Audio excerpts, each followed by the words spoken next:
Bugun ta'lim tizimida innovatsion yondashuvlarni joriy etish, o'quvchi yoshlarning ilmiy tadqiqot salohiyatini rivojlantirish va uzluksiz ta'lim tizimida STEM yo'nalishlarini ommalashtirish muhim ahamiyat kasb etmoqda. Shu maqsadda poytaxtimizda ta'limni rivojlantirish Respublika ilmiy metodik markazi tomonidan uzluksiz ta'lim tizimida STEM g'oyalar festivali tashkil etildi.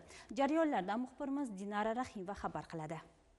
So'nggi yillarda ta'lim tizimida amalga oshirilayotgan islohotlar zamon talabiga mos, innovatsion yondashuvlarga asoslanmoqda. Axborot texnologiyalari, raqamli ta'lim vositalari va interaktiv metodlardan foydalanish jarayoni o'quvchilarning bilimini yanada chuqurlashtirish, ijodkorlik va mustaqil fikrlash salohiyatini rivojlantirishga xizmat qilmoqda. Ta'lim sohasida yangicha qarash, ilg'or tajribalarni o'rganish va ularni amaliyotga joriy etish bugungi kunda eng dolzarb masalalardan biriga aylangan. Xususan, maktab va oliy ta'lim muassasalari zamonaviy o'quv dasturlari, raqamli platformalar, masofaviy ta'lim tizimlari joriy etilmoqda. O'qitish jarayonlarida sun'iy intellekt, interaktiv doskalar, elektron darsliklar va multimedia vositalarini qo'llash orqali samaradorlik oshirilmoqda.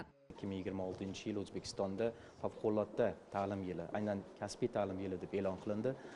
Shu asosda Prezident farmoni va qarorlari imzolandi.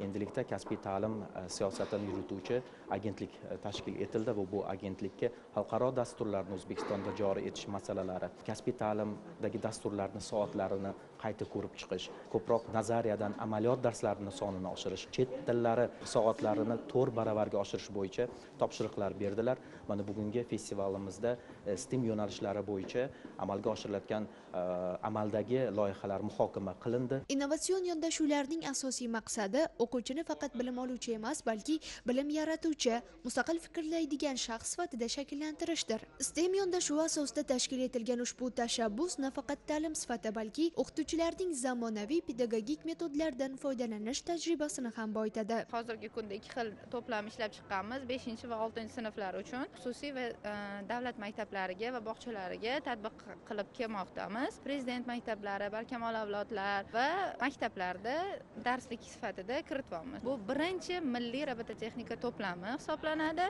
Hamma narsasi o'zimizda ishlab chiqarilgan. Buni ichidan 30 ta to'laqonli robot yasasa bo'ladi. Ichida o'zini video darsligi va kitob shaklidagi qo'llanmasi mavjud. Festival davomida ta'lim muassasalari o'quvchilari va talabalari o'zlarining innovatsion loyihalari, texnik ishlanmalari, ijodiy g'oyalari bilan ishtirok etdilar. Tadbirda taqdim etilgan loyihalar orasida robototexnika, ekologik muammolarni yechishga qaratilgan texnologik yechimlar, raqamli dasturlar, ijodiy san'at namunalari va muhandislik ishlanmalari alohida e'tibor qozondi. Tadbir yakunida eng yaxshi loyihalar g'oliblari aniqlandi. Ular orasida Sehriyo nodavlat ta'lim tashkiloti jamoasi eng yaxshi startap loyihasi nominatsiyasi g'olibi bo'ldi. Bu kabi festivallar yoshlarning ilm-fanga bo'lgan ishtiyoqini yanada kuchaytirib, ularni kelajakda raqobatbardosh kadrlar sifatida shakllantirishga xizmat qiladi.